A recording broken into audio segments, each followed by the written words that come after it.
நம்முடைய மருத்துவர் ஐயா அவர்கள் 46 ஆண்டு காலம் பொது வாழ்க்கையில் ஈடுபட்டு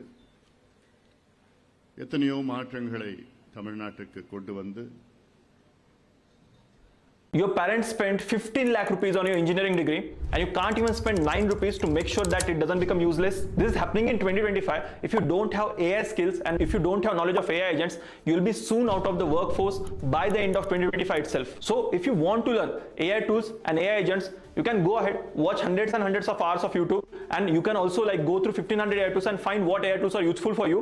Or instead you can join my 3 hours workshop where I'm going to teach you 10 awesome AI tools. I have gone through 1500. I have found 10 most useful AI tools for a working professional where you are going to get certified as well. Is my workshop any good?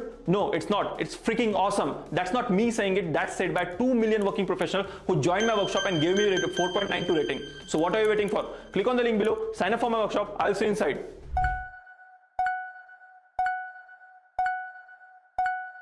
இந்த முறையிலே மக்களுக்காக நாம் சேவை செய்து கொண்டிருக்கின்றோம்.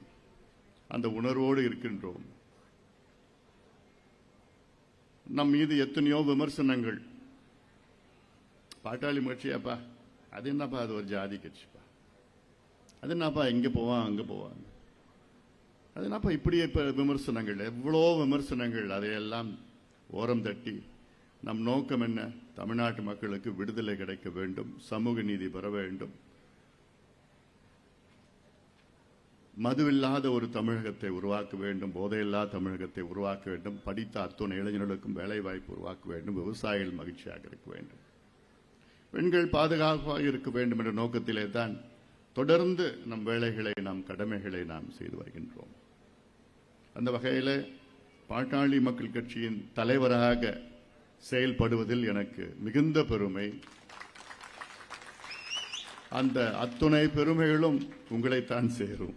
இருக்கின்ற என் தொண்டர்கள், அடிமட்ட தொண்டர்கள், நிர்வாகிகள், அனைத்து நிலை நிர்வாகிகள், தமிழ்நாட்டில் உள்ள லட்சக்கணக்கான நிர்வாகிகளுக்கு என்னுடைய இந்த நேரத்திலே பணிவான வணக்கங்களை, நன்றிகளையும் இந்த நேரத்திலே நான் தெரிவிக்கின்றேன்.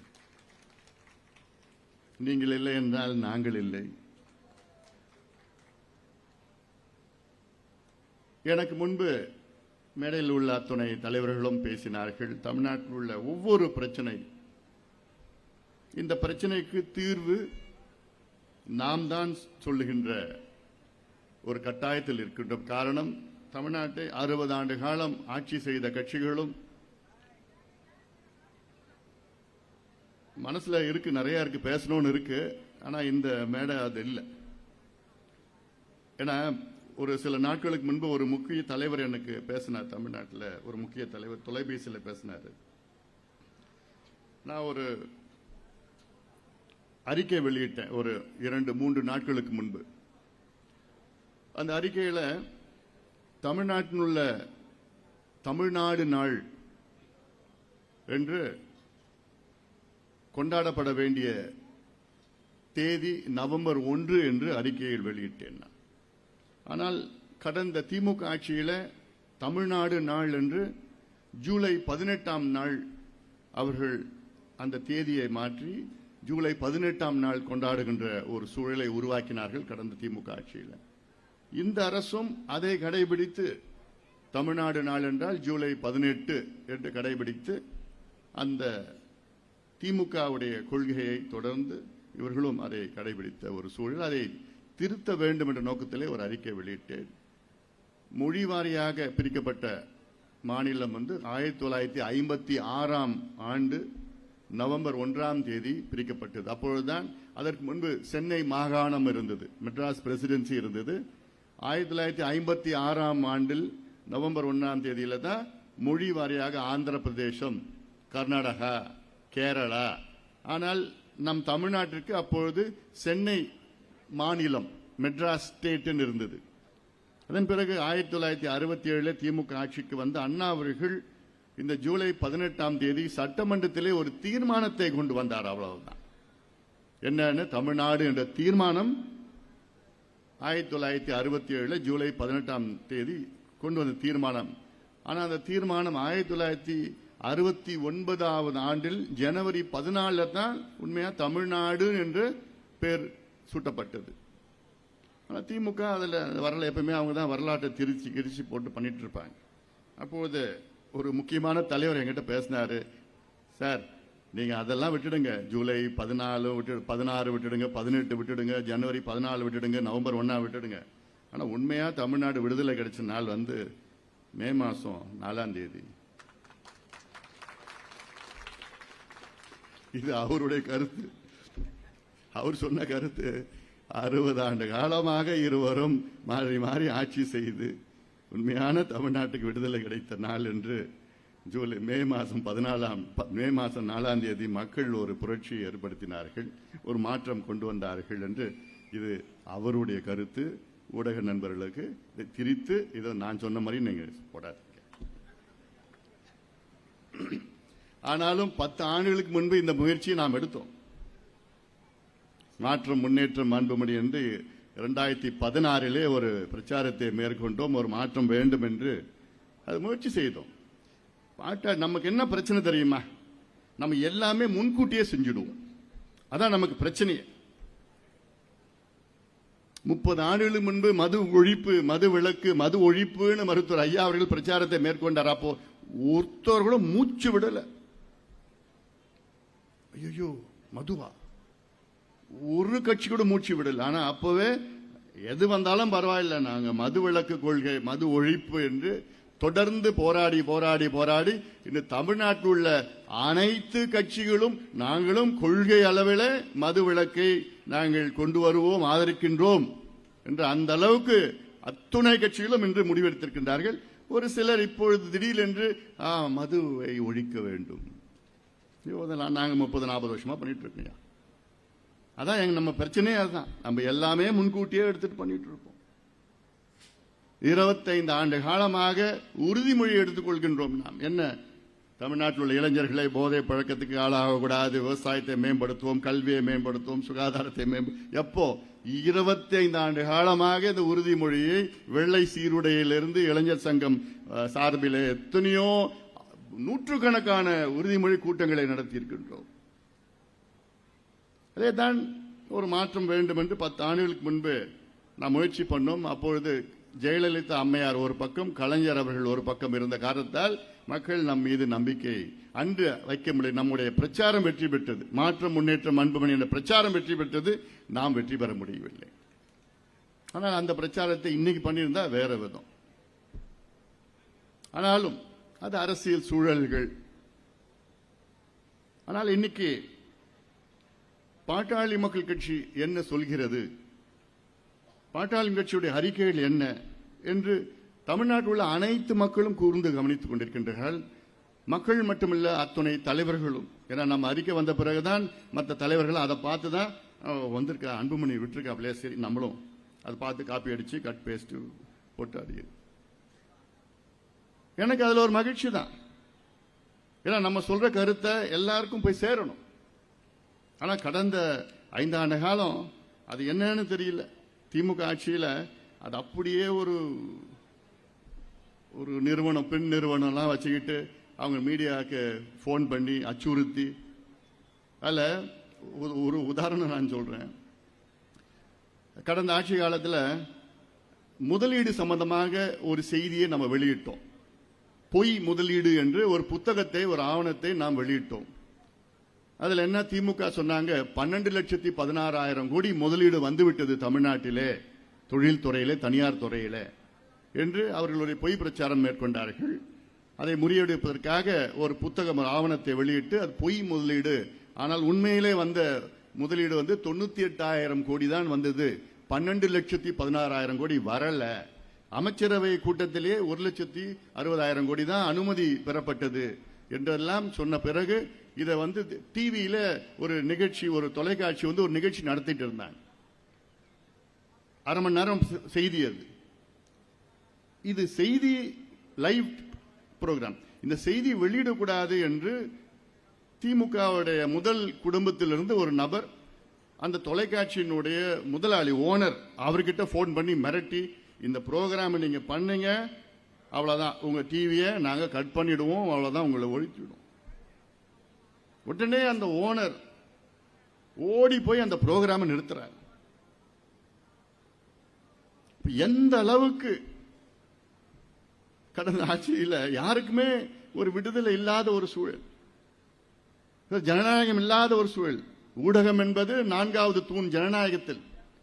அவர்கள் தான் ஆட்சியில் யார் இருக்கின்றார்களோ, அரசியல் என்ன செய்கின்றார்களோ, மக்களுக்கு என்ன பிரச்சனையோ அது மனசாட்சிப்படி அது வெளியிட வேண்டும், பயமில்லாமல் அதை வெளியிட வேண்டும். அவருடைய கடமை அது. 4வது தூண், the fourth pillar of democracy என்று சொல்வோம். ஆனால் அது 5 ஆண்டு காலத்திலே அப்படி ஒரு சூழல் இல்லை. இப்பொழுது அது மாறி இருக்கிறது. இப்பொழுது அத்துணை ஊடகங்களுக்கும் இன்னைக்கு தைரியமாக செயல்பட்டுக் கொண்டிருக்கின்றால் அதை வரவேற்கின்றோம். அச்சுறுத்தல் எதுவும் கிடையாது உங்களுக்கு. உடனே இப்படி பேசினா அன்புமணியா ஓ கூட்டணி வச்சுட்டான், ஆளுங்கட்சி கூட அன்புமணிக்கும் இருக்கும். எங்களுக்கு வேண்டியது என்னன்னா தமிழ்நாடு மக்கள் வெற்றி பெற வேண்டும். அதுதான் எங்களுடைய நோக்கம். அதுதான் 38 ஆண்டு காலமாக அதைத்தான் நாங்கள் கடைபிடிக்கின்றோம். யார் ஆட்சிக்கு வந்தாலும் அவர்களுக்கு யோசனைகள், ஆலோசனைகள், நல்ல ஆலோசனைகள், தொலைநோக்கு திட்டங்கள் எல்லாம் அவர்களுக்கு நாங்கள் ஆலோசனையாக வழங்குவோம். இதைத்தான் கடந்த காலத்திலும் நாங்கள் செய்தோம். ஆனால் கடந்த காலத்தில் எங்களுடைய ஆலோசனைகளை இவர்கள் ஏற்றுக்கொள்ளவில்லை. அவ்வளவுதான். எங்களுக்கு தெரியும், எங்களுக்கு தெரியும், எங்களுக்கு தெரியும்னு சொல்லிட்டு போனாங்க. இப்ப இருக்கின்ற ஆட்சி நாங்கள் சொன்னால் அவர்கள் கேட்கின்ற நிலையில் இருக்கின்றார்கள். அதே மகிழ்ச்சி எங்களுக்கு. ஆனால் அதை ஒரு சில ஊடகங்கள் இது ஏதோ அவங்க கூட கூட்டணி பேசிட்டாங்க. நான் சமீபத்தில் உங்களுக்கு தெரியும், தலைமை செயலகத்துக்கு சென்று நீர்வளத்துறை அமைச்சரை நான் சந்தித்தேன். புசி ஆனந்த் அவர்களை சந்தித்தேன். இந்த சந்திப்பு கடந்த மாதம் முதலமைச்சரை நான் சந்தித்து, அதுக்கு அந்த காரணமும் உங்களுக்கு தெரியும். ஏன் சந்திச்சேன்? கடந்த மாதம் சமூக நீதி கணக்கெடுப்பு வேண்டும் என்று சந்தித்தேன். அந்த சந்திப்புக்கு முன்பு ஒரு அனைத்து கட்சி கூட்டத்தை கூட்டினோம். பொதுவாக ஆளும் கட்சியை தவிர வேற யாராவது அனைத்து கட்சி கூட்டத்தை கூட்டினால் அதில் மற்ற கட்சிகள் எல்லாம் கலந்து கொள்ள மாட்டார்கள்.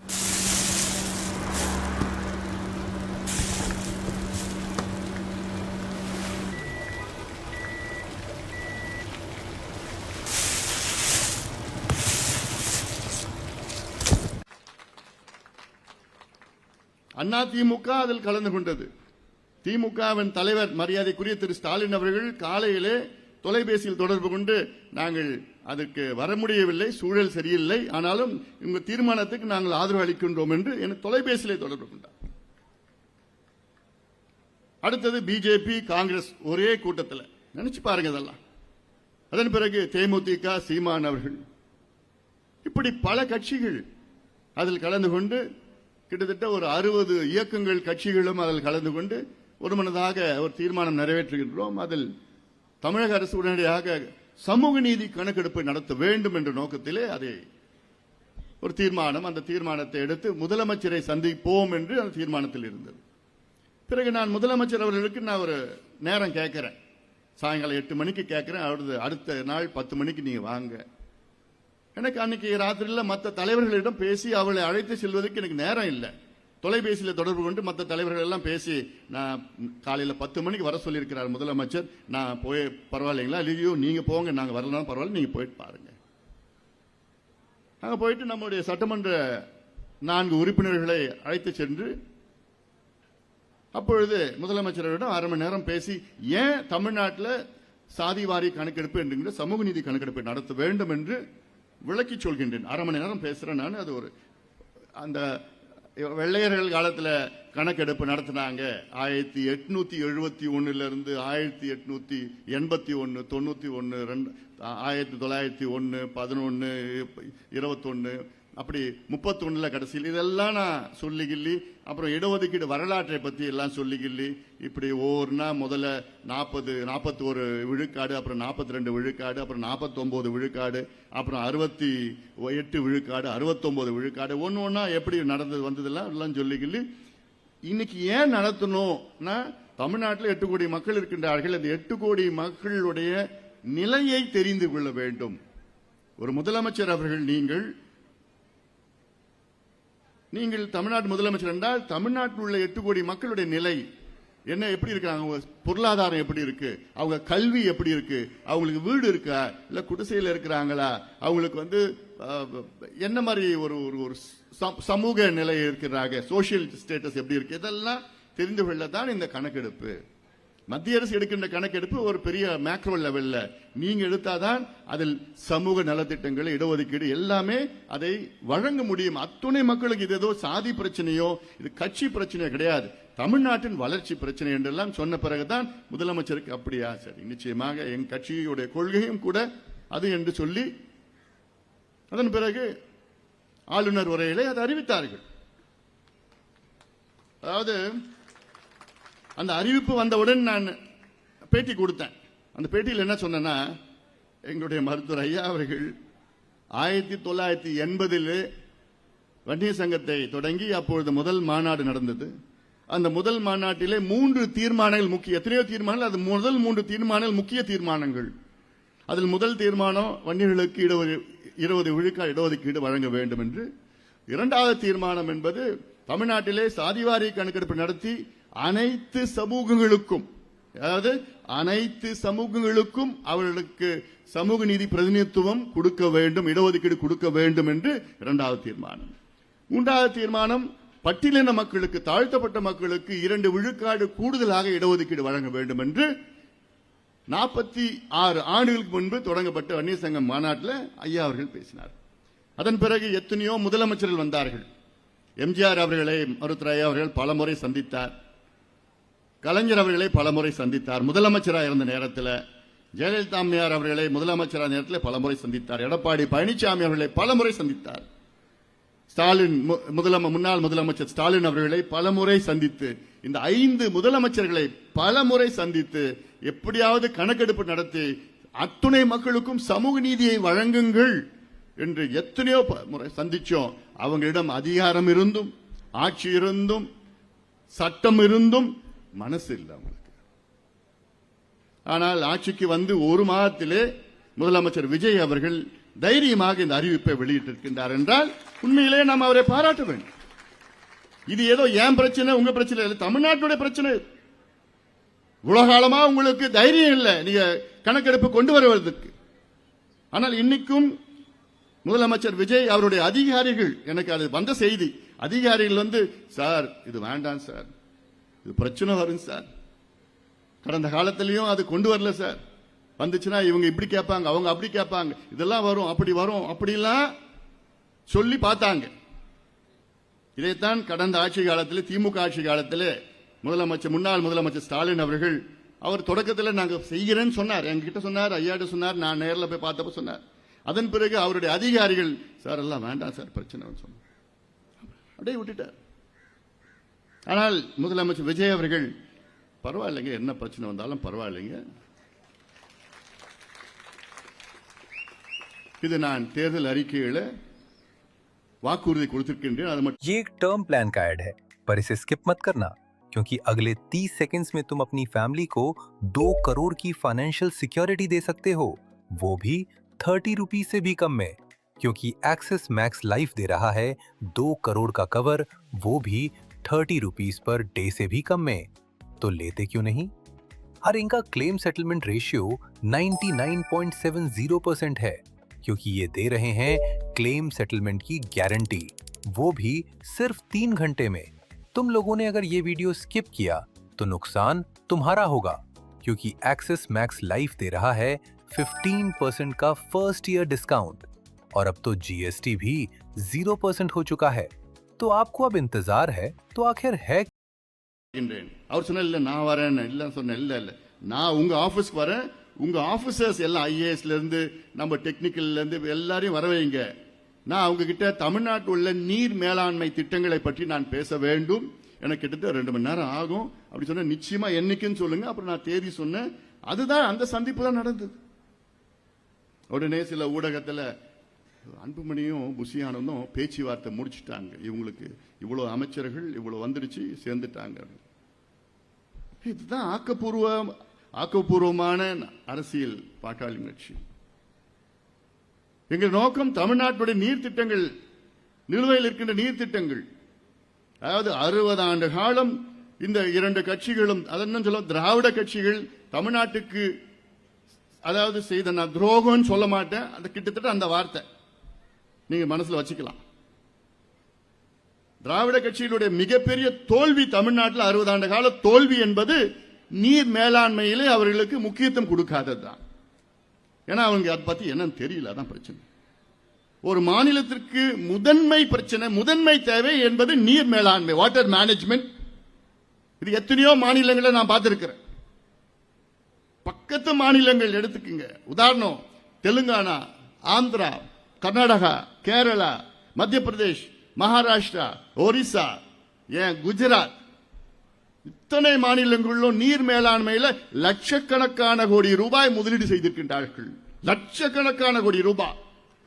ஆனா தமிழ்நாட்டில் எதுல முதலீடு செஞ்சிருக்கிறாங்க? மாசம் மாசம் 1000 ரூபாய் தரேன், பொங்கலுக்கு ஒரு கரும்பு, ஒரு வெள்ளம், ஒரு இதுக்கு வேணான்னு சொல்லல. தமிழ்நாட்டில் என்ன இப்ப என்ன பிரச்சனை? முக்கியமான பிரச்சனை இன்னைக்கு குடிக்கிறது தண்ணி இல்லை, விவசாயம் இல்லை, சண்டை போட்டுட்டு இருக்கிறோம், பிச்சை எடுத்துட்டு இருக்கோம். கேரளா கிட்ட தண்ணிக்கு பிச்சை எடுக்கிறோம், கர்நாடகாவில் பிச்சை எடுத்துட்டு இருக்கோம், தண்ணிக்கு பிச்சை எடுத்துட்டு இருக்கோம், ஆந்திராவில் பிச்சை எடுத்துட்டு இருக்கோம், சண்டை போட்டுட்டு இருக்கிறோம், வழக்கு போட்டுட்டு இருக்கிறோம். ஆனால் இருக்கிற திட்டங்கள் தண்ணி வந்துச்சுன்னா அந்த திட்டங்களுக்கு முக்கியத்துவம் கொடுக்கல, நம்ம பண்ணல. நம்ம அது என்னென்ன செய்யணும், என்னென்ன திட்டங்கள் இருக்கு, என்னென்ன நிலுவையில் இருக்கு திட்டங்கள் இருக்கு, இதை அதுக்கு முக்கியத்துவம் கொடுக்கணும்னு நாம சொல்லிட்டு வரோம். அப்ப அன்னைக்கு போய் பேசுனது என்னன்னா, காவிரி குண்டார் திட்டம். காவிரியில் உபரிநீர் போகுது, கடல்ல போற தண்ணிய தென் மாவட்டங்களுக்கு திருப்பி விடணும். தென் மாவட்டம் விருதுநகர் மாவட்டம், நம்முடைய பொருளாளர் அவங்க இருக்கிற மாவட்டம். காவிரி எங்க இருக்குது, விருதுநகர் எங்க இருக்கு? 2 பெரிய ஆற தள்ளி போனோம், தாண்டி போனோம். காவிரி வடவெள்ளார் அதுல இணைச்சி, அதுக்கப்புறம் வைகையை இணைச்சி, அப்புறம் குண்டார் இணைக்கிற திட்டம். இந்த திட்டம் நிறைவேறினால் 6 மாவட்டங்கள் செழுமை அடையும், விவசாயம் பெருகும், பொருளாதார முன்னேற்றம் வரும், குடிநீர் பிரச்சனை தீரும். அதே போல் மேட்டூர் உபரிநீர் திட்டம், அத்திக்கடவு அவிநாசி திட்டம் 2ஆம் பாகம் திட்டம், தர்மபுரி ஒகேனக்கல் உபரிநீர் திட்டம், தோனி மடுவு திட்டம், நந்தன் கால்வாய் திட்டம், இதெல்லாம் எல்லாமே பாலார் தென்பெண்ணை செய்யார் இணைக்கின்ற திட்டம். இதெல்லாம் பத்தி பேசிட்டு இருந்தேன். நல்லார் பாம்பார் திட்டம், பாண்டியார் புன்னம்பழா திட்டம், இப்படி எல்லாம் அத்துணை திட்டங்களை பற்றி அன்னைக்கு நான் 1.5 மணி நேரம் பேசினேன், அதிகாரிகிட்ட பேசினேன். ஆனா என்னன்னா, அதிகாரிகளுக்கும் அமைச்சர் புதுசா வந்திருக்கிறார், அவருக்கு அந்த அளவுக்கு தெரியல. அதிகாரிகளுக்கும் அதை நான் சொல்ல முடியல. அதாவது அவ்வளோ நமக்கு தமிழ்நாட்டு பிரச்சனைகளை பத்தி அவ்வளோ தெரியுது, ஒவ்வொரு பிரச்சனையை பத்தி தெரியுது. ஆனா நமக்கு ஆட்சி அதிகாரம் வரல இன்னும். ஆனா உண்மை வரும், நிச்சயமா வரும். ஒவ்வொரு அவ்வளோ மக்களுக்கு செய்யணும். ஏன்னா 30 ஆண்டு காலமாக களத்தில் நம்ம இருக்கிறோம். நான் இருக்கிறேன், எனக்கு முன்னாடி மேடையில் இருக்கவங்க இன்னும் 40 ஆண்டு காலமாக பொது வாழ்க்கையில் ஈடுபட்டு இருக்கிறாங்க. எவ்வளோ பேர் இருக்கிறாங்க, எத்தனையோ போராட்டம் நடத்தியிருக்க, எத்தனையோ முறை சிறைக்கு சென்றிருக்கின்றோம். எவ்வளோ பிரச்சனைகள் வந்தாலும் சென்னை, இப்ப சென்னை எடுத்துக்கங்க, சென்னை எடுத்துட்டீங்கன்னா சென்னையில நாம் விரும்பும் சென்னை என்று ஒரு ஆவணம் வெளியிட்டோம். எப்ப பார்த்தாரு? 16ல நாம் விரும்பும் சென்னை. அந்த ஆவணம் ஒரு சயின்டிபிக் டீடைல்டா சென்னைக்கு என்னென்ன பிரச்சனை இருக்கு, அது என்னென்ன தீர்வு, அது அனைத்து மக்களை சார்ந்த பிரச்சனைகள். சென்னையில் போக்குவரத்து எப்படி இருக்கணும், சாலைகள் எப்படி இருக்கணும், பேருந்துகள் எத்தனை பேருந்துகள் இருக்கணும், அது எப்படி இலவசமா பேருந்துகள் அதை இயக்கணும், பள்ளிக்கூடங்கள் எப்படி கல்வியை. பரிமளா யாரு? நான் தான் Parimala. Uncle your look awesome. ஒரு முழு கொலையை செஞ்சுட்டு குடும்பமே சேர்ந்து மறைக்க பாக்குறீங்க. செய்யணும். இப்ப இங்க நார்த் மெட்ராஸ்ல இருக்கும், வட சென்னையில் இருக்கிறோம், கொடுங்கையூர், மாத்தூர், அங்க குப்பை உலை, குப்பையை வந்து எரிக்க கூடாது. உலகத்தில் எங்கேயுமே குப்பையை எரிக்கிறது கிடையாது. ஆனால் இங்க இன்சினரேட்டர் குப்பை எரிக்கிறதுக்கு அதுல கொஞ்சோண்டு கரண்ட் தயாரிக்கிறாங்களாம். ஆனால் அந்த குப்பையை எரிச்சா எவ்வளோ பாதிப்பு, டயாக்சைன்ல இருந்து என்னென்ன நச்சு வாயு வந்து இங்க வெளியில சுத்தி இருக்கும், குழந்தைங்களுக்கு பாதிப்பு இதெல்லாம் வரும்னு அது அந்த விஷயம் தெரிஞ்சா அதெல்லாம் செய்ய மாட்டாங்க. ஆனா பிரச்சனை அது தெரியல. இந்த 5 ஆண்டு காலம் சென்னையை நாசப்படுத்தி சின்ன பின்னமாக்கிட்டாங்க 5 ஆண்டு காலம். அதுக்கு எல்லாம் ஒருத்தர் தான் காரணம். யாரு? சேகர் பாபு. அனுபவிக்கிறாங்க, அதுக்கு அனுபவிக்கிறாங்க. சேகர் பாபுன்னா பெரிய எக்ஸ்பர்ட், அவரு ஆளுமை மிக்கவர். அவருக்கு இந்த துறை அந்த துறை, சென்னையில சிஎம்டிஏ எவ்வளவு செஞ்சிருக்கலாம், எவ்வளவு செஞ்சிருக்கலாம். இப்ப கூட ஒரு மேயர் இருக்கிறாங்க சென்னைக்கு. சென்னை மேயர்னா எவ்வளவு அதிகாரம் இருக்கு தெரியுமா? ஒரு மாநகராட்சி, அதாவது இந்தியாவில் 4 பெரிய மாநகராட்சியில் ஒரு மாநகராட்சி. நான் பல நாடுகளுக்கு போயிருக்கேன். லண்டனுடைய மேயர்னா அந்த நாட்டில் உள்ள பிரதமருக்கு நிகரானது. நியூயார்க் மேயர் என்று சொன்னால் அமெரிக்கா ஜனாதிபதிக்கு நிகரான அந்த அதிகாரம் வைக்கின்ற மேயர். நியூயார்க்ல இப்ப மம்தானின்னு ஒருத்தர் வந்திருக்கிறார். நிச்சயமா அவர் பிற்காலத்தில் வந்து ஜனாதிபதியா கூட வரதுக்கு வாய்ப்புகள் இருக்கு. பாரிஸ் மேயர் தான் பிற்காலத்தில் பிரான்ஸ் நகருக்கு அங்க வந்து பிரீமியரா வந்திருக்கிறாங்க. இப்படி எல்லாம் பல நகரத்தின் மேயர் அவ்வளவு அதிகாரம். இப்ப சென்னை மேயருக்கு அதிகாரம் இருக்கு. ஆனா இந்த 5 ஆண்டு காலம் அந்த மேயரை செயல்பட விடல. நம்ம காட்சியெல்லாம் பார்த்துட்டு போனோம், தொங்கிட்டு எல்லாம் போறாங்க எல்லாம். இங்க இருக்கிற சேகர் பாபு அந்த மேயரை ஒரு சின்ன வேலை கூட அவர் என்னமோ அப்படி என்னையா அதெல்லாம், என்னையா கலாச்சாரம் அது? நீங்க யாரு? உங்களுக்கு எங்க இருந்து வந்தது அதெல்லாம்? ஆனா இதுல அன்றைய முதலமைச்சர் ஸ்டாலின் அவர்கள் எந்த நடவடிக்கை எடுக்கல. அது எடுக்காத காரணத்தால் தான் இன்னைக்கு சென்னை க்ளோஸ்.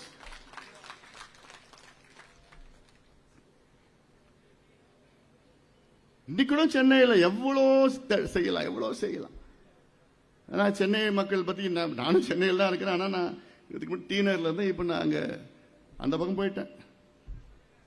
ஏன்னா இங்க சென்னையில் அது அவ்வளோ பொல்யூஷன்ல, தண்ணி பிரச்சனை, குடிநீர் பிரச்சனை, எவ்வளோ பிரச்சனை, போக்குவரத்து நெரிசல் இருந்து எல்லாம் இருக்கு. ஆனா செய்யலாம். நிறைய எங்க கிட்ட நிறைய வந்து சொல்யூஷன்ஸ் இருக்கு, தீர்வுகள் எங்க கிட்ட எவ்வளவு இருக்கு. இது சும்மா நாங்க வாய்க்கு வந்ததெல்லாம் பேச மாட்டோம். இது விஞ்ஞான முறையில ஆலோசனை செய்து ஆய்வுகள் நடத்தி தான் ஒவ்வொரு பிரச்சனைக்கும் நாங்கள் தீர்வு கொடுப்போம். விஞ்ஞான முறை, சயின்டிபிக் சொல்யூஷன்ஸ். அது யாரு வேணா கொடுப்போம் நம்ம.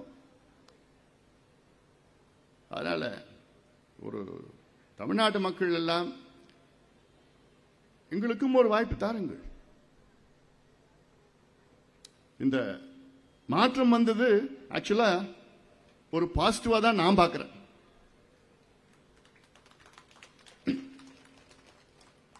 தேர்தலில் நம்மளும் ஒரு கூட்டணியில் போட்டிட்டோம். ஏன் நான் ஒரு பாசிட்டிவா பார்க்கிறேன்னா, இது தமிழ்நாட்டு மக்களுடைய உணர்வு. அவங்களுக்கும் 60 ஆண்டு காலம் ஐயோ என்னப்பா இவங்க மாத்தி மாத்தி மாத்தி மாத்தி அப்படின்னு அது ஒரு மனநிலையில ஒரு மிகப்பெரிய ஒரு புரட்சி செய்தார்கள் தமிழ்நாட்டு மக்கள். பக்கத்து நாடுகள், இலங்கையில் நினைச்சு பாருங்க, இளைஞர்கள் எல்லாம் சேர்ந்து ஒரு புரட்சி பண்ணாங்க. ஆனால் அதுல அசம்பாவிதம் நடந்தது, வன்முறையெல்லாம் ஈடுபட்டு. ஆனாலும் ஒரு ஆட்சி மாற்றம் இலங்கையில நடைபெற்றது. நேபாள், அங்கேயும் பார்த்தா இளைஞர்கள் ஜென் ஜி அவங்க வந்து தெருவில் வந்து அங்க அத்தனை ஊழல் அங்க செய்த அந்த ஆட்சியை தூக்கி எறிந்து ஒரு புதிய ஆட்சியை கொண்டு வந்தார்கள். அங்கேயும் வன்முறை நடந்தது. பங்களாதேஷ்லயும் மிகப்பெரிய வன்முறை நடந்தது. ஆனாலும் அங்க இருக்கின்ற இளைஞர்களுக்கு ஒரு மாற்றம் வேண்டும் என்று வன்முறையில் ஈடுபட்டு, ஆனாலும் ஒரு மாற்றம் வந்தது. இளைஞர்கள் நினைத்த ஒரு மாற்றம். தமிழ்நாட்டிலேயும் அதே நிலையில் தான் இளைஞர்கள் எல்லாம் சேர்ந்து எங்களுக்கு ஒரு மாற்றம் வேணும், அமைதியான ஒரு மாற்றம் கொண்டு வந்தாங்க. தேர்தல் ரீதியில், ஜனநாயக ரீதியில் ஒரு மாற்றத்தை கொண்டு வந்தார்கள். அதை நாம் மதிக்க வேண்டும், அதை உதாசனப்படுத்தக்கூடாது, அது அசிங்கமான முறையில் விமர்சனம் செய்யக்கூடாது. அது அவங்களுடைய உணர்வு. இது இவங்களுக்கு தெரியும், அவனுக்கு தெரியல, அவனுக்கு ஒன்றும் தெரியல, இப்படிலாம் தெரியலன்னா தெரிஞ்சுக்க போறாங்க. நீங்க தானே அந்த இளைஞர்களை உலக காலமா இப்படி வச்சிருந்தீங்க, தெரியாம வச்சிருந்தீங்க. தெரிஞ்சுக்கிறாங்க, தெரியறது ஆர்வம் வந்திருக்குது, தெரிஞ்சுக்க போறாங்க. இதே இளைஞர்கள் இன்னைக்கு ஆட்சி மாற்றத்தை கொண்டு வந்த இளைஞர்கள் நாளை இப்ப இருக்கின்ற தமிழகத்தின் ஆட்சி சரியில்லை என்றால் அவர்கள் முதல்ல வீதியில நிற்பது அவங்க தான் நிக்க போறாங்க. அதுவும் நடக்கும், தேவைப்பட்டால் நடக்கும். ஏன்னா அவங்களுக்கு இளைஞர்களுக்கு அவங்களுக்கு ஏதோ அவங்கள ஏதோ ஒரு அந்த வார்த்தையெல்லாம் என்னமோ வார்த்தை பயன்படுத்திட்டு இருக்கிறாங்க.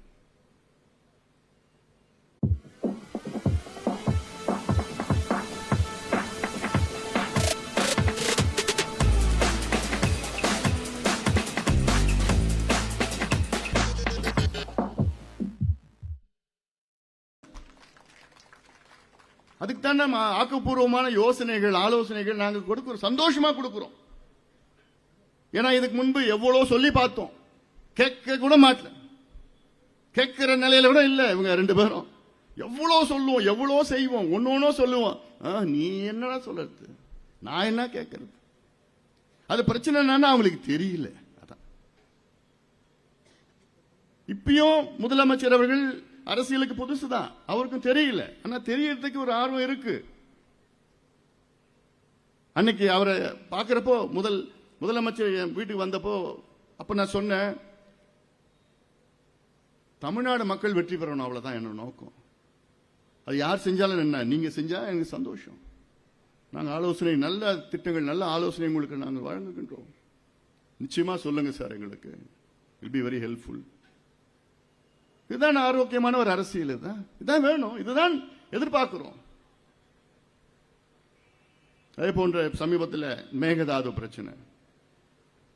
இந்த மேகதாது என்பது ஏதோ திடீர்னு வந்த பிரச்சனை கிடையாது. இது 50 ஆண்டு காலமாக கர்நாடகாவில் அணை கட்டணும், மேகதாதுல பகுதியில் காவிரி ஆற்றை தடுத்து நிறுத்தி காவிரி ஆற்றிலே, கர்நாடகாவில் உள்ள காவிரி ஆற்றிலே மிகப்பெரிய அணை இந்த மேகதாது அணை கட்ட வேண்டும் என்று அங்கே கர்நாடகாவில் உள்ள அத்துணை கட்சிகளும் ஒன்று சேர்ந்து அவர்கள் முயற்சி செய்து வருகிறார்கள்.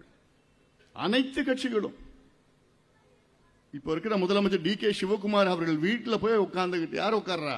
பிஜேபி, ஜனதாதள், கம்யூனிஸ்ட், எல்லா கட்சிகளும் அவர் வீட்டில் போய் உட்கார்ந்துகிட்டு என்ன பண்ணலாம், எப்படி ஆலோசனைன்னு இவர் எல்லாரையும் அங்க டெல்லிக்கு கூட்டிட்டு போயிட்டு அங்க போய் பிரதமரை சந்திக்கிறாங்க, நீர்வளத்துறை அமைச்சரை சந்திக்கிறாங்க. இந்த மேகதாது எப்படியாவது காட்டணும். இது சம்பந்தமா 4 நாள் நடைபயணம் மேற்கொண்டோம். உங்களுக்கும் தெரியும். இதுக்கு முன்பு மேகதாது என்ன பிரச்சனைன்னு தெரியல, மக்களுக்கு தெரியல, இளைஞர்களுக்கு தெரியல. ஏன் கர்நாடகாவில் என்ன டேம் கட்டினா என்ன, கடல்ல போற தண்ணியை டேம் கட்டினா என்ன, அது தமிழ்நாடுக்கு தானே பயன் பெறுவாங்க தமிழ்நாடு, அப்படிலாம் பொய்யான பிரச்சாரம் சொல்லி அதை நம்பிட்டாங்க. அதே பிறகுதான் நம்ம அதை கையில் எடுத்து துண்டு பிரச்சனை எல்லாம் கொடுத்து பேசி அதெல்லாம் போட்டு நிறைய பேட்டியெல்லாம் கொடுத்து இப்பதான் அவங்களுக்கு புரியுது. ஓஹோ, கர்நாடகாவில் டேம் கட்டிட்டாங்கன்னா காவிரியில தண்ணி வராது, நம்ம டெல்டாவில் தண்ணி இருக்காது, தண்ணி வரலன்னா சோறு கிடைக்காது. தமிழ்நாட்டில் 8 கோடி மக்கள்ல 5 கோடி மக்கள் காவிரியை நம்பி இருக்கின்றார்கள். சென்னை மக்களும் நம்மளும் காவிரி தண்ணி தான் குடிச்சிட்டு இருக்கிறோம். எப்படி காவிரி வீராணம் ஏரியிலிருந்து தண்ணி நமக்கு வருது, சென்னைக்கு வருதுன்னா காவிரி தண்ணி தான் வருது நமக்கு. தமிழ்நாட்டில் 38 மாவட்டத்தில் 28 மாவட்டம் காவிரியை நம்பி இருக்கின்ற மாவட்டங்கள். நமக்கு சோறு. ஒரு பதிவு பாட்டேன், எங்க நான் சென்னையில் இருக்கிறேன், எனக்கும் காவிரிக்கு என்ன சம்பந்தம்? இன்னொருத்தர் நான் ஊட்டியில் இருக்கிறேன், நமக்கு என்ன? நீங்க சென்னையில இருந்தாலும் சரி, ஊட்டியில இருந்தாலும் சரி, கன்னியாகுமரியில இருந்தாலும் சரி, நீங்க சோறு சாப்பிட்டாவும் இல்லை. அது சோறு எங்க இருந்து வருது? நம்ம டெல்டாவில் இருந்து தான் சோறு வருது. டெல்டாவுக்கு தண்ணி போனா உங்களுக்கு சோறு கிடைக்காது. இது மிகப்பெரிய ஒரு பிரச்சனை. இப்பதான் மக்களுக்கு அதை தெரியுது. ஓஹோ, இது சீரியஸ்னஸ் தெரியுது. நம்ம இந்த மேகதாது பிரச்சனை சம்பந்தமா நம்ம ஊரா போய் பிரச்சாரம் பண்ணிட்டு நடைபயணம் பண்ணிட்டு இருக்கிற நேரத்தில் மற்ற கட்சிகள் தமிழ்நாடு என்ன பண்ணிட்டு இருந்தாங்க? குதிரை பேரம், கொட்டக பேரம், யானை பேரம், கழுத பேரம். எம்எல்ஏ இங்க இருந்து அங்க வாங்கலாமா, அங்க வாங்கலாமா, 35 கோடி 50 கோடி கொடுக்கலாம், இப்படி எல்லாம் இது மற்றவங்க பண்ணிட்டு இருந்தாங்க. நம்ம மக்கள் பிரச்சனை, தமிழ்நாட்டுடைய மக்கள் பிரச்சனை. மக்கள் பிரச்சனை இல்ல, இது இன்னைக்கு பிரச்சனை மட்டும் இல்ல, அடுத்த 50-100 ஆண்டுகளுக்கு இந்த பிரச்சனை இருக்கும். இன்னைக்கு நம்ம சத்தம் போட்டாதான் பிரச்சனை ஒரு தீர்வு ஒரு இல்லை. நாளைக்கு நீங்க மட்டும் இல்ல, உங்க பிள்ளைகள், பேர பிள்ளைகள், கொள்ளு பேர பசங்க, வருங்கால சந்ததியினர் அத்தனை பேரும் பாதிக்கப்படுவார்கள். அங்க டேம் கர்நாடகாவில் டேம் கட்டினாங்கன்னா, ஏன்னா கர்நாடகா பத்தி நல்லா தெரியும் நமக்கு. அந்த டேமை கட்டிட்டு, அதாவது அவங்களுக்கு தேவை 5 TMC தண்ணி பெங்களூர் குடிநீர் இருக்கு. கட்டுற டேம் வந்து 70 TMC, தேவை 5 TMC தான். அப்போ அவங்க கட்டிட்டாங்கன்னா தமிழ்நாடு முடிஞ்சு போச்சு. மிகப்பெரிய ஒரு தமிழ்நாடுக்கு ஒரு பிரச்சனை வரும். அதனால இதை எப்படி கடைபிடிக்கணும்? ஒரு அனைத்து கட்சி கூட்டம், அரசு வந்து அனைத்து கட்சி கூட்டத்தை கூட்டணும். கூட்டி எங்களெல்லாம் டெல்லிக்கு அழைச்சிட்டு போய் பிரதமரை சந்திச்சு அழுத்தம் கொடுத்து, நீர்வளத்துறை அமைச்சர் அழுத்தம் கொடுத்து, அங்க டெல்லியில தரையில நாங்க உட்காரத்துக்கு தயாரா இருக்கிறோம். போராட்டம் பண்றோம். சட்ட போராட்டங்கள், பல வழக்குகளை போடணும். இந்த மேகதாது அணை கட்டினாங்கன்னா 12,500 ஏக்கர் காடுகளை அழித்து கட்டுகின்ற ஒரு சூழல். 12,500 ஏக்கர் காடு, வனவிலங்குகள், புலிகள் சரணாலயத்தையே அழிக்கிற ஒரு திட்டம். யானைகள், ஆயிரக்கணக்கான யானைகள், சிறுத்தைகள் எல்லாம். சுற்றுச்சூழல் இதுல போயிடும், நமக்கு தண்ணி வராது, நிறைய பிரச்சனைகள் இருக்கு. இதை பற்றி மக்கள் பேச வேண்டும், இதை பற்றி இளைஞர்கள் பேச வேண்டும், இதை பற்றி அத்துணை அரசியல் கட்சிகளும் பேச வேண்டும். நம்முடைய சட்டமன்றத்தில் சட்டமன்ற குழு தலைவர் சௌமியா அவர்கள் சட்டமன்றத்தில் அவ்வளோ மிக சிறந்த முறையில் பேசியிருக்கின்றார்கள். எங்களுக்கெல்லாம் அவ்வளோ சந்தோஷம். ஏன்னா நான் தமிழ்நாடு எங்க போனாலும் யார் எத்தனையோ பேர், குறிப்பாக பெண்கள் என்கிட்ட வந்து, சார் மேடம் ரொம்ப நல்லா பேசினாங்க சார். நிறைய பெண்கள் வந்து, சார் மேடமுடைய ஃபேன் சார் நான். அதாவது அவங்களுக்கு தமிழ்நாட்டில் உள்ள பெண்கள் ஒரு மனநிலை என்னன்னா, பெண்களுக்காக, அவர்களுடைய பிரச்சனைகளுக்காக பேசுகின்ற சௌமியா அன்புமணி அவர்கள் என்று தமிழ்நாட்டில் உள்ள ஒட்டுமொத்த பெண்கள் அப்படி நினைச்சிட்டு இருக்கிறாங்க. எங்களுக்காக அவங்க தான் பேசுறாங்க. பெண்கள் மட்டுமல்ல, நான் இந்த நடைபயணம் போறப்போ விவசாய சங்க கூட்டம், அவ்வளோ விவசாய சங்க தலைவர்களை சந்திச்சேன். ஒவ்வொரு விவசாய சங்க தலைவரும் என்கிட்ட சொல்றாங்க, ஐயா இவ்வளோ காலமா சட்டமன்றத்தில் விவசாய பிரச்சனை யாரோ பேசினாங்க, ஆனா சௌமியா அவர்களை போன்ற இதுவரைக்கும் யாரும் பேசல. உணர்வுபூர்வமா பேசினாங்க, புரியுற மாதிரி பேசினாங்க. எல்லாரும் ஒரு சாதாரண பாமரம் புரியுற மாதிரி 100 அடி ஆழம் கிணத்துல இருக்கிறாங்க, அது 50 அடி கயிறு கொடுத்தா எப்படி மேல வருவாங்கன்னு இப்படிலாம் சொன்னப்போ எல்லாருக்கும் ஒரு யதார்த்தமான ஒரு புரிதல். அப்போ இதுதான் எங்களுக்கு வேணும் அப்படின்னு சொல்லி எல்லாம் பேசிட்டு இருக்க. அதனால எங்களுக்கு அதெல்லாம் நம்ம பெருமையா தாங்க பார்த்துட்டு இருக்கிறோம். அதனால எங்களுடைய நோக்கம் தொடர்ந்து, எங்களுடைய பயணம் தமிழ்நாட்டினுடைய முன்னேற்றம் தான் எங்களுடைய லட்சியம். இதுல எங்களுக்கு எந்த வகையிலும் சுயநலம் எங்களுக்கெல்லாம் இல்லை. நாங்க சுயநலவாதியா இருந்தோம்னா வேற விதமான, வேற திசையில நாங்க அரசியல் செஞ்சுட்டு இருப்போம், எப்படி வேணா நாங்க போயிருப்போம். ஆனா எங்களோட நோக்கம் தமிழ்நாட்டு மக்கள், தமிழ்நாட்டினுடைய அனைத்து மக்கள். உங்களுக்கு தெரியும், கடந்த ஆண்டு 100 நாள் நடைபயணம் மேற்கொண்டோம். இந்த 100 நாள் நடைபயணம் நோக்கம் என்ன? திமுக ஆட்சியை அகற்ற வேண்டும் என்று நோக்கம். 100 நாள் 38 மாவட்டத்தில் 34 மாவட்டத்துக்கு நான் போயிட்டு வந்தேன். ஒவ்வொரு பகுதிக்கு சென்று அன்னைக்கு நான் சொன்ன வார்த்தை என்ன சொன்னேன்? யார் வர வேண்டும் என்பதை விட யார் வரக்கூடாது என்று முடிவு செய்யுங்கள். என்னைக்கு? ஓராண்டுக்கு முன்பு, கிட்டத்தட்ட ஜூலை 25, இன்னும் அடுத்த வாரம், கடந்த ஆண்டு ஜூலை 25 தான் என்னுடைய நடைபயணத்தை தொடங்கினேன். நான் 1 வருஷம் ஆயிடுச்சு. திமுக ஆட்சி அகற்ற வேண்டும் என்று முதல் குரல் கொடுத்தவன் இந்த அன்புமணி ராமதாஸ், தொடர்ந்து குரல் கொடுத்தவன், இந்த மக்களுடைய மனநிலையை மாற்றியவன் நான். அவ்வளவு ஆக்ரோஷமா பிரச்சாரம் பண்ணோம், உணர்வுபூர்வமா பண்ணோம். நம்ம பிரச்சாரம் தான் எடுபட்டுச்சு. மற்ற கட்சியெல்லாம் பேசினாங்க, ஆனா அந்த அளவுக்கு இல்லை. பிரதமர் அவர்கள் தேர்தல் பிரச்சார கூட்டத்தில் நான் அப்பயும் அவ்வளோ உணர்வுபூர்வமான எல்லாம் பேசி ஒவ்வொரு ஊர்வா போயிட்டு பிரச்சாரம் எல்லாம் பண்ணி வரும். ஆனாலும் நம்ம கூட்டணி வர முடியவில்லை என்றால் My name is Meena and I've been using Carpe for 2.5 years. I was in my microbiology lab class. We tested our armpits for bacteria. Out of the whole class, I ended up having the least amount of bacteria on my armpit. Now all my friends are switching to Carpe. When she first told me about Carpe, we were in the library. I lifted up my arm. Oh my god, and the sweat stain was like this long. She's like, well, I don't sweat like that. And I was like, okay, well, what are you using? And she's like, I'm using Carpe. I got it and I tried it and I loved it. So are you glad I told you about Carpe? I am. அடிச்சு அடிச்சு இந்த திட்டமும் இல்லை, எந்த திட்டமும் நிறைவேறல. சென்னை மக்களுக்கு சும்மா பேரு ரோடு போட்டாங்கன்னா ரோடு போடாமலே பில்ல போடுறது,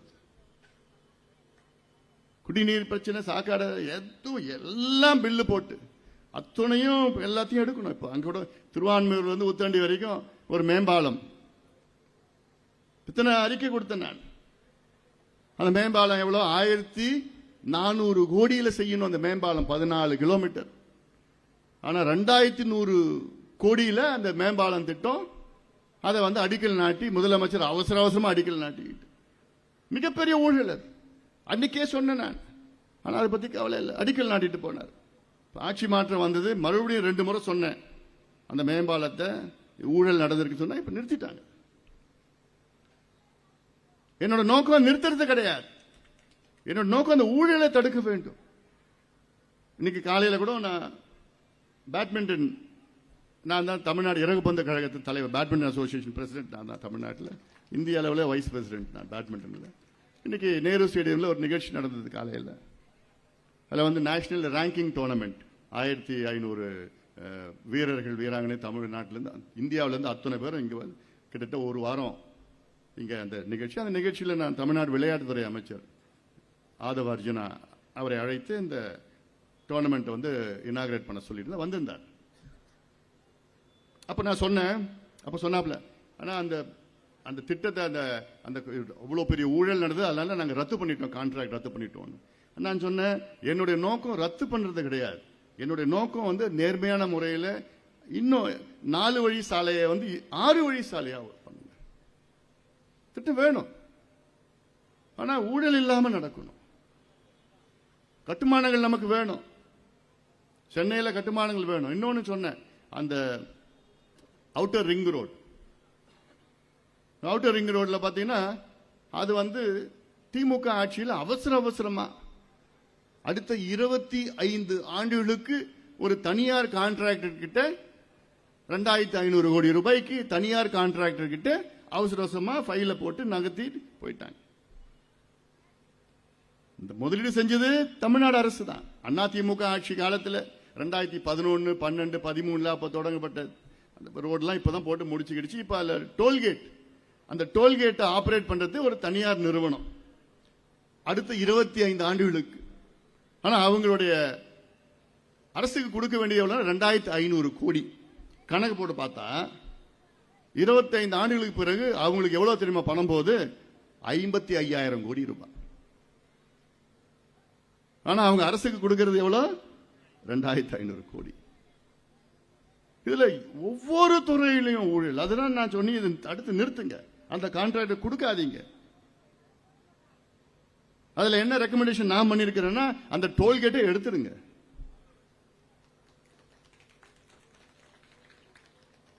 இன்னொன்னு சொன்னேன், உங்களுக்கு அதிக வெற்றி சென்னையில் வந்திருக்கு, சென்னை மக்களை மனசுல வச்சுக்கிட்டு நீங்க செயல்படுங்க. ஏன்னா அந்த டோல்கேட் அதிகமா யாரு பயன்படுத்த? சென்னையை சுத்தி இருக்கிற மக்கள் தான். அது என்ன வந்துட போகுது? டோல்கேட் எடுத்துடுங்க. இந்த கட்டுமானங்கள்லாம் நிச்சயமா அரசு செய்ய வேண்டும். அதனால இதையெல்லாம் மனசிலே வைத்துதான் இதில் நாம் முன்னேற வேண்டும். நம்முடைய தமிழ்நாட்டில் உள்ள என்ன பிரச்சனை, மருத்துவ கல்லூரிகள் புதிதாக ஒரு 6 மருத்துவ கல்லூரிகள் தொடங்க வேண்டும். அதில் கிட்டத்தட்ட ஒரு எம்பிபிஎஸ் இடங்கள் வந்து ஒரு 700 இடங்களை நாம் இழந்திருக்கின்றோம். அதற்கு காரணமே கடந்த ஆட்சி செய்த ஊழல் தான். 4 மருத்துவக் கல்லூரிகள் அவர்கள் எல்லாம் இப்போது நிகர்நிலை பல்கலைக்கழகங்களாக மாறியிருக்கின்றார்கள். அவர்கள் மாற வேண்டும் என்றால் தமிழ்நாட்டின் அரசினுடைய நோ அப்ஜெக்ஷன் சர்டிபிகேட் கொடுக்கணும். அதுல எப்படின்னா 2 மாதத்திற்குள்ள கொடுக்கலன்னா டீம்ட் டு பி அக்செப்டட்னு இருக்கும். 2 மாசத்துக்குள்ள தமிழ்நாடு அரசு அப்ஜெக்ட் பண்ணலனா உடனே அவங்க 2 மாதத்துக்கு பிறகு ஆட்டோமேட்டிக்கா பர்மிஷன் கொடுத்த மாதிரி கணக்குல வரும். வேண்டுமென்றே தமிழக அரசு 2 மாதம் அமைதியா இருந்தாங்க, ஃபைல அமைதியா வச்சுட்டு இருந்தாங்க. இதுக்கு முந்தைய ஆட்சி சொல்றேன். அதுக்கப்புறம் 2 மாதத்துக்கு அப்புறம் அவங்களுக்கு பர்மிஷன் கிடைச்சிருச்சு, ஆட்டோமேட்டிக்கா கிடைச்சிருச்சு. Deemed university. டீம்டு யூனிவர்சிட்டினா என்ன? அவங்களுடைய 50 விழுக்காடு எம்பிபிஎஸ் இடங்கள் வந்து தமிழக அந்த கவர்மெண்ட் கோட்டாவுக்கு வராது. 250 சீட்னா 250 அவங்க அட்மிஷன் பண்ணிக்கலாம். இது அதுல ஒரு ஊழல். இவங்க திமுக அது சாதாரணமா எல்லாம் பிஹெச்டி, டபுள் பிஹெச்டி ஊழல் செய்யறது. எவ்வளவு விஞ்ஞான ரீதியில் எவ்வளவு ஊழல் அடிக்கணுமோ அடி அடி அடி. மக்களை பத்தி ஒரு துளியும் சிந்தனை கிடையாது அவங்களுக்கு. கொள்ளடிச்சு அடிச்சு அடிச்சு அடிச்சு எலெக்ஷன்ல அவ்வளோ காசு கொடுத்தாங்க. கொள்ளடிச்ச காசு இல்ல ஒன்னும் நடக்கல. Marty, what you think? It's very Benson.